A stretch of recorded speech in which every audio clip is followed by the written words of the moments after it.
এখন চিন্তা করা দরকার কোন পয়েন্টে, আর চিন্তা করে লোকে কোন পয়েন্টে।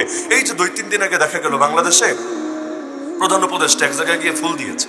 ওই দিনের এবাদতই এটা, ফুল দিতে হবে, না দিলে এটা মহা গুনাহ হবে এবং এই গুনাহের কারণে তার দুনিয়া আখিরাত সবে বরবাদ হতে পারে।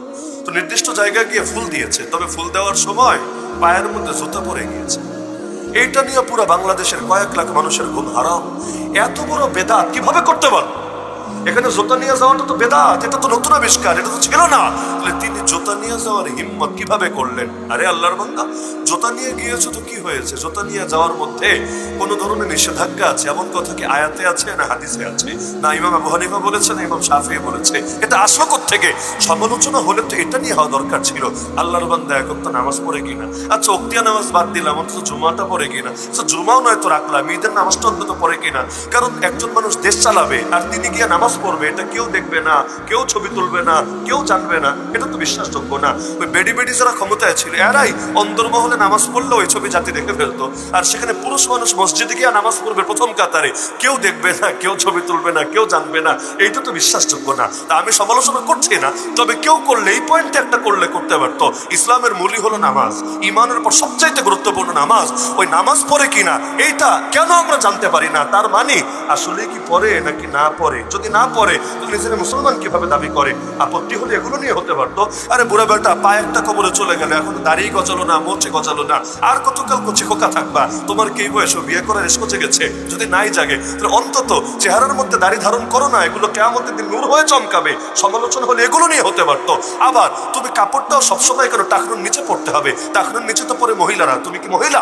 মহিলা যদি নাই হও তাহলে তোমার কাপড় তো টাকনুর উপরে থাকা দরকার, না হলে বাকি অংশ কেটে জাহান্নামে ফেলা হবে। সমালোচনা হলে এগুলো নিয়েও যদি হতো তাও যুক্তিতে ধরতো। তো সমালোচনা হবে কি নিয়ে? কে জয় বাংলা স্লোগান দিল আর কে দিল না, কে পায়ে জুতা পড়লো কে পড়লো না, কে এইটা করলো কে করলো না। নাউজুবিল্লাহ।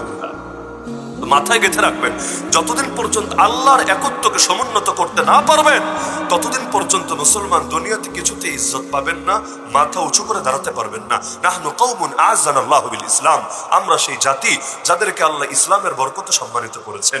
ফাইদা বিতাগাইনাল ইজ্জাতা ফি গায়রিহি আযাল্লানাল্লাহ। এখন ইসলাম ছেড়ে যেখানে ইজ্জত তালাশ করেন না কেন, ইজ্জত পাবেন না। উপরন্তু যিনি ইজ্জত দিয়েছিলেন তিনি লাঞ্ছিত করবেন। ইসলাম দিয়েছিল ইসলামী জাতীয়তা। ইসলামী জাতীয়তা মানে কি? যারাই আল্লাহকে রব মানবে, যারাই নবীকে নবী মানবে, সবাই এক জাত। তার বাড়ি বাংলাদেশে হোক, তার বাড়ি আমেরিকা হোক, তার বাড়ি ইসরায়েল হোক, তার বাড়ি আফগান হোক, তার বাড়ি সৌদি আরব হোক, সারা দুনিয়ার তামাম মুসলমান এক দেহ এক জাতি। এটাই ইসলামের জাতীয়তা। আমরা শিক্ষা নিয়েছি কি? আমরা নিয়েছি না না আল্লাহ তোমার এই শেখানো জাতীয়তা বাংলাদেশে চলবে না, অথবা পৃথিবীর কোনো দেশে চলবে না। আমাদের জাতীয়তার ভিত্তি হবে দেশ, আমাদের জাতীয়তার ভিত্তি হবে ভাষা, আমাদের জাতীয়তার ভিত্তি হবে গায়ের রং। বাংলাদেশে যারা থাকে সবাই এক জাতি, আস্তিক নাস্তিক ভাই ভাই, কাদিয়ানি আবার সাধারণ মুসলমান ভাই ভাই, আশিক রাসূল মুস্তাক রাসূল ভাই ভাই। আর যারা দেশের বাইরে থাকে তারা আমাদের কেউ না, তারা মরলেও আমাদের দেখার বিষয় না। এই জাতীয়তাবাদী চেতনায় যতদিন থাকবে, ফিলিস্তিনের আল আকসা নাম বলতে বলতে মুখে ফেনা তুলে ফেললো, মুক্তি কিভাবে পাবে? আল আকসাকে মুক্ত করার দায়িত্ব তো শুধু গাজার 23 লাখ মুসলমানের না, আল আকসাকে মুক্ত করার দায়িত্ব পৃথিবীর 200 কোটি মুসলমান। আমার দায়িত্ব, আপনার দায়িত্ব, আমাদের সকলের দায়িত্ব। এই দায়িত্ব পালন করতে পারি না কেন? গাজার লোকেরা তো পারছে, আমি পারছি না কেন? পারছি না এই কারণে জাতির পরিচয় আলাদা করে দেওয়া হয়েছে।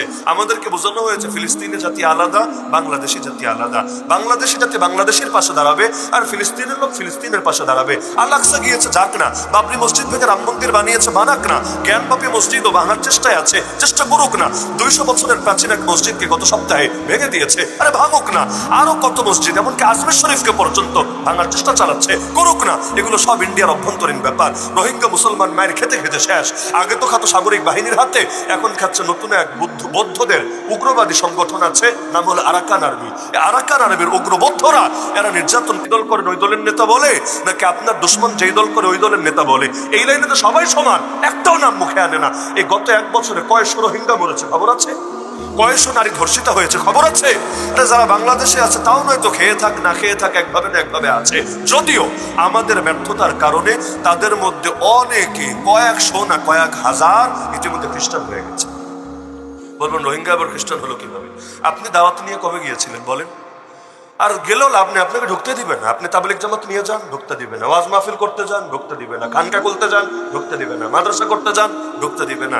কিন্তু এনজিও মিশনারি নিয়ে যান, ঢুকতেই খালি দিবে না, বুকে বরণ করে নেবে। মাদ্রাসা বন্ধ করে ওই মিশনারিদের দ্বারা পরিচালিত স্কুল ঠিকই চালু রেখেছে। ফলাফল বাচ্চারা এখন মুহাম্মদুর রাসূলুল্লাহ সাল্লাল্লাহু আলাইহি ওয়াসাল্লামকে রাসূল না মেনে ঈসা আলাইহিস সালামকে নবী মানতে শুরু করেছে। কেন? ওদেরকে এভাবে শিক্ষা দেওয়া হয়েছে। অনেককে পয়সার বিনিময়ে কিনে নেওয়া হয়েছে।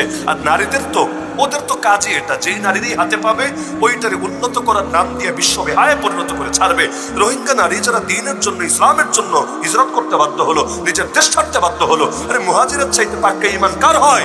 কিন্তু এদের অনেকরে বেঈমান বানিয়ে ছেড়েছে, বেঈমান। তাও তো এখন যে প্রজন্ম আছে, যেহেতু এখন ওদের মুরব্বীরা যারা, বাপদাদা যারা, এদের মধ্যে একটা ধর্মীয় অনুভূতি আছে, অনেকে আলেমও ছিল তাদের মধ্যে, এদের একটা মেহনতের কারণে আলহামদুলিল্লাহ তাও অধিকাংশ মানুষ এখনো মুসলমান আছে। কিন্তু এভাবে যদি 20 বছর চলে, 40 বছর চলে, 50 বছর চলে, তখন কি হবে? তখন তো পুরো জাতি একটা খ্রিস্টান জাতিতে পরিণত হবে। এর দায় কার? এর দায় আমার, এর দায় আপনার, এর দায় সকলের। শুধু পেটের খাবার দিলেই হয় না, এর চাইতে বেশি ঈমান রক্ষার মেহনত করতে হয়। আজও পর্যন্ত তারা নিজেদের দেশে ফিরে যেতে পারলো না। এই যে তাদের স্বাধীন ভূমি আজ পরাধীন, তাদের স্বাধীন ভূমি আজ কাফিরদের দখলে, এই স্বাধীন ভূমি রক্ষা করার দায়িত্ব কার? চারো মাযহাবের ফতোয়া, এমনকি সালাফি ফতোয়াও এটা, যে কোনো মুসলমানদের 1 ইঞ্চি জমিনও যদি কাফিররা দখল করে, সেটা মুক্ত করার দায়িত্ব পার্শ্ববর্তী মুসলমান। তারা না পারলে তাদের পার্শ্ববর্তী মুসলমানের, তারা না পারলে তাদের পার্শ্ববর্তী মুসলমানের। এই যে আরাকান পুরো দখল হয়ে গেছে, উদ্ধার করার দায়িত্ব কার? উদ্ধার করার দায়িত্ব সবার আগে বাংলাদেশের মুসলমান। তো দূরের সিরিয়া নাম নিতে নিতে মুখে ফেনা তুলে ফেলেন, দূরের প্যালেস্টাইন নাম নিতে নিতে মুখে ফেনা তুলে ফেলেন। এই মানুষগুলার গায়ের রং কালো বলে এদের কি পছন্দ হয় না? এদের শিক্ষা দীক্ষা বেশি না বলে এদের পাশে দাঁড়াতে মনে চায় না? আরে ফিলিস্তিন চলে যাবেন, হিজরত করার ইচ্ছা লালন করেন, যদি আপনি জানেন এভাবে পারবেন না, এটা সম্ভব না। আপনাকে ওখানে যাওয়ার জন্য এখানে এই সরকার অথবা বর্তমান বিশ্ব ব্যবস্থা আপনাকে অনুমতি দেবে না। তারপরও ভাব ধরবেন এমন যেন চান্স পাইলে আজ চলে যাবেন। তো যেটা আপনার বর্ডারের পাশে, যেটা আপনার ঘরের কিনারে, সেই জমিনকে পুনরুদ্ধার করার জন্য, সেই নারীদের ইজ্জত হেফাজতের জন্য, সেই জাতির ঈমান রক্ষা করার জন্য কি ফিকির করেছেন? প্রশ্নটা আপনাকে করছি না, নিজেকে করছি। প্রত্যেকে নিজেকে করেন না। আল্লাহ তাআলা কি এর জন্য কিয়ামতের দিন আমাদেরকে মোটেও প্রশ্ন করবে না? 14 কোটি মুসলমান কোন মুখে বলবেন দুর্বল? যেদিন 313 ছিলাম ওই দিনে তো বাতিলের সামনে মাথা নত করি নাই। আর এখন তো 313 না, 3013 না, 3,13,000 না, 3,13,000 না। এক দেশে আছে 14 কোটি, ইন্ডিয়া আছে 20 কোটি প্লাস। তাও সংখ্যাটা ভুয়া। ভুয়া কেন বলছি? কারণ ইন্ডিয়া সরকার চেষ্টা করে মুসলমানের সংখ্যা কম দেখানোর জন্য। সংখ্যা 20 কোটি না, বহু বেশি, বহু বেশি। কিন্তু ওরাই আদমশুমারির মধ্যে 2 নম্বরই করে। বাংলাদেশে যেমন বিগত সরকার জিডিপি নিয়ে 2 নম্বরই করতো, বাড়ায় বাড়ায় দেখানোর চেষ্টা করতো যাতে দেশটারে একটু বেশি উন্নত দেখানো যায়। তো ওরা মুসলমানের সংখ্যা একটু কমায় কমায় দেখায়, যাতে করে মুসলমান কম, এই অনুভূতিটা সবার ভেতরে থাকে।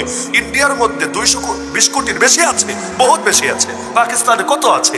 এই 3 দেশের মুসলমানের যদি মিলান না, এরা কি সকলে ঐক্যবদ্ধ হয়ে সবগুলো মসজিদে নিরাপত্তা দিতে সক্ষম না? এরা কি সকলে মিলে নিরাপত্তা দিয়ে আরে সমস্ত মুসলমানের রক্তের হেফাজত করার জন্য সক্ষম না? কে বলেছে সক্ষম না? এই দেশে গুটি কয়েক হিন্দুত্ববাদী মিলে মুসলমানদের পিটাবে, আর 14 কোটি মুসলমান বসে বসে তামাশা দেখে বলবে আমরা দুর্বল, আমরা অক্ষম, আমরা অসহায়। এত বেশি সংখ্যায় হওয়ার পরও কেউ যদি নিজের অসহায় মনে করে, ওর জিন্দগিতেও মাথা উঁচু করে দাঁড়াতে পারবে না, পারা সম্ভব না। মনস্তাত্ত্বিক যুদ্ধে যে পরাজিত হয়, ময়দানের যুদ্ধ তাকে দিয়ে কোশ্চিনকালেও হয় না। আর যার মনোবল যত চাঙ্গা থাকে, সংখ্যায় কম হলেও বিজয় তাদেরই আসে।